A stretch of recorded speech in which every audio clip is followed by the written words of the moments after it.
but the interdependency is kept together by your intuition, and it is under threat by your inner saboteur.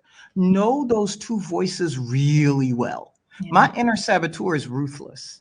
She Mm. cuts for the jugular. She knows exactly where to cut, Mm. what words to use, how to slice it here and leave a scar. She knows exactly when to say it. She knows exactly what to say, and she knows how to debilitate me. I have a tremendous amount of respect for her evil. I have reverent fear of how mean, vindictive, and like devious she is, because she's the only person who knows everything about me that could be used against me that will take me out of the knees. So she's precise, she has no empathy, and she is deadly. So but because I spend time with her when she appears, her playbook is simple and repetitive. So I know what types of situations she tends to show up in.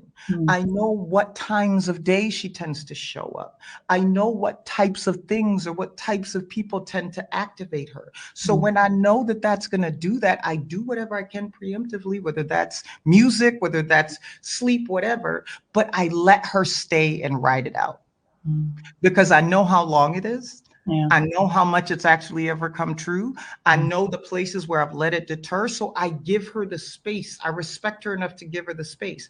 And when I do that, she does her playbook. I know it ain't gonna work. I let her ride it out. And when she's done, I move. She is the only voice in my head louder than my intuition, but she's simple. She has no good intent, and she has a repetitive playbook.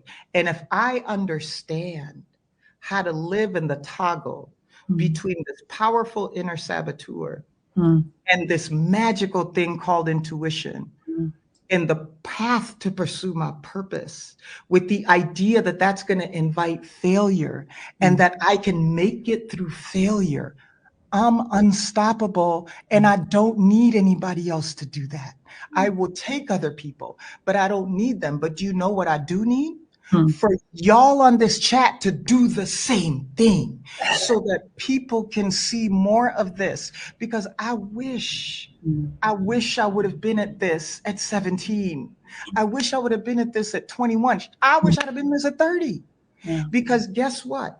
I would be that much closer to delivering what I'm supposed to deliver to the world. So why do I share my story, have no shame or pride, overshare, and don't care what your judgment is?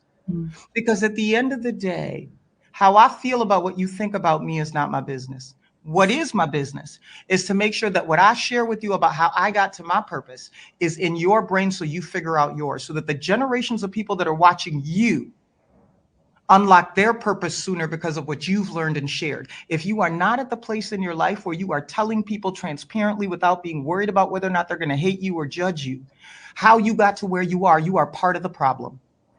Because what you have created is the opportunity for somebody else to step on the line, man. You know where it is. You know where that landmine is. You step